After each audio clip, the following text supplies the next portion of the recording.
ಗೆರೆ ಅಭಿಮಾನಿ ಬಂಧುಗಳೇ ಹಾಗೂ ಎಲ್ಲ ಸಮುದಾಯ ಬಂಧುಗಳೇ, ಇವತ್ತಿನ ದಿವಸ ನಾವು ತಾಲೂಕು ಆಡಳಿತಕ್ಕೆ ಒಂದು ಪಂಜಿನ ಮೆರವಣಿಗೆ ಮುಖಾಂತರ ಎಚ್ಚರಿಕೆ ಕೊಟ್ಟಿದ್ದೀವಿ. ಎಲ್ಲಾ ಮುಖಂಡರೊಂದಿಗೆ ಒಟ್ಟಿಗೆ ಸೇರಿ ನಾವು ಹಂತವಾಗಿ ನಿನ್ನೆಯಿಂದ ನಾವು ಹೇಳ್ಕೊಂಡ್ ಬರ್ತಾ ಇದ್ದೀವಿ. ಹಂತವಾಗಿ ಹೋರಾಟವನ್ನ ಪ್ರಾರಂಭ ಮಾಡೋದಕ್ಕೆ ಮೊದಲು ನಮ್ಮ ಮುದಿಗೆರೆ ಗ್ರಾಮ ಪಂಚಾಯತಿಯನ್ನ ನಮ್ಮೂರಿಗೆ ಕೊಡಿ ಅಂತ ಹೇಳಿ ಕೇಳ್ತಾ ಇದ್ದೀವಿ. ನಾವು ಬೇರೆ ಇನ್ನೇನು ನಿಮ್ಮ ಆಸ್ತಿ ಕೇಳ್ತಾ ಇಲ್ಲ, ನಿಮ್ಮ ಅಂತಸ್ತು ಕೇಳ್ತಾ ಇಲ್ಲ, ನಿಮ್ಮ ಕೋಟಿಗಳನ್ನ ನಾವು ಕೇಳ್ತಾ ಇಲ್ಲ. ನಮ್ಮ ಗ್ರಾಮ ಪಂಚಾಯತಿ ಏನಿದೆ ನಮ್ಮ ಗ್ರಾಮಕ್ಕೆ ಕೊಡಿ, ಬೇರೆ ಊರಲ್ಲಿ ಇರೋದು ಬೇಡ ಅಂತೇಳಿ ನಾವು ಕೇಳ್ತಾ ಇದ್ದೀವಿ.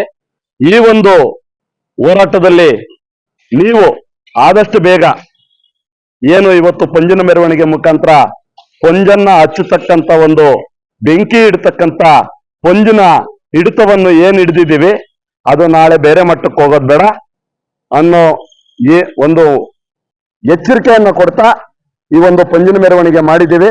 ಇಷ್ಟರಲ್ಲೇನೆ ನೀವು ತಾಲೂಕು ಆಡಳಿತ ಎಚ್ಚೆತ್ಕೊಬೇಕು. ತಾಲೂಕು ಆಡಳಿತ ಎಚ್ಚೆತ್ಕೊಂಡು ನಾಳೆಯಿಂದ ಪ್ರಾರಂಭ ಆಗ್ತಕ್ಕಂತ ಉಪವಾಸ ಸತ್ಯಾಗ್ರಹ ಆಗಿರ್ಬೋದು, ಅರಬೆತ್ತಲೆ ಮೆರವಣಿಗೆ ಆಗಿರ್ಬೋದು, ಶಾಸಕರ ಭವನ ಮುತ್ತಿಗೆ ಆಗಿರ್ಬೋದು, ರಸ್ತೆ ತಡೆ ಚಳವಳಿ ಆಗಿರ್ಬೋದು, ಇನ್ನೂ ಹಲವಾರು ಯೋಜನೆಗಳಲ್ಲಿ ಹಲವಾರು ರೂಪದಲ್ಲಿ ಹೋರಾಟಗಳನ್ನು ರೂಪಿಸುವಂತ ಒಂದು ಆದಿಯನ್ನ ನಾಳೆಯಿಂದ ಪ್ರಾರಂಭ ಮಾಡ್ತೀವಿ.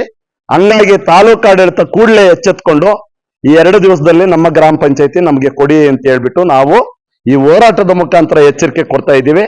ಮಾನ್ಯ ದಂಡಾಧಿಕಾರಿಗಳು, ತಾಲೂಕಾ ಮ್ಯಾಜಿಸ್ಟ್ರೇಟರ್ ಆಗಿರ್ತಕ್ಕಂಥ ದಂಡಾಧಿಕಾರಿಗಳು ತಾವೂ ಅಷ್ಟೇ, ಇವತ್ತು ತಾವು ಆರಾಮಾಗಿ ಮನೆಯಲ್ಲಿದ್ದೀರಿ, ನಾವೆಲ್ಲ ಬೀದಿಯಲ್ಲಿದ್ದೀವಿ.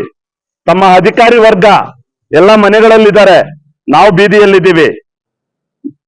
ಅದನ್ನ ಅರ್ಥಕೊಂಡು ಆದಷ್ಟು ಬೇಗ ತಾಲೂಕು ಆಡಳಿತ ಕೂಡಲೇ ಆ ಗ್ರಾಮ ಪಂಚಾಯತಿಯನ್ನ ಮುದಿಗೆರೆ ಗ್ರಾಮಕ್ಕೆ ಬದಲಾಯಿಸಿಕೊಟ್ರೆ ಒಳ್ಳೇದು ಅಂತ ಕೂಡ ಈ ಸಂದರ್ಭದಲ್ಲಿ ನಾವು ಹೇಳ್ತಾ ಇದ್ದೀವಿ.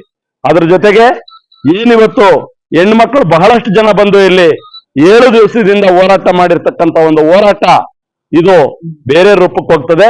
ತಾವು ಒಂದು ಮಹಿಳಾ ದಂಡಾಧಿಕಾರಿಯಾಗಿದ್ದೀರಿ, ಕೂಡಲೇ ಅವರಲ್ಲಿರ್ತಕ್ಕಂಥ ಆಗುಹೋಗುಗಳು ಏನೇನಿರ್ತವೆ ಅನ್ನೋದನ್ನ ತಾವೂ ಕೂಡ ಅರ್ಥ ಮಾಡ್ಕೊಬೇಕು.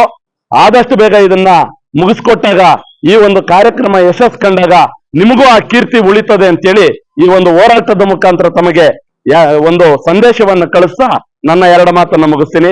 ಜೈ ಭೀಮ್, ಜೈ ಕರ್ನಾಟಕ.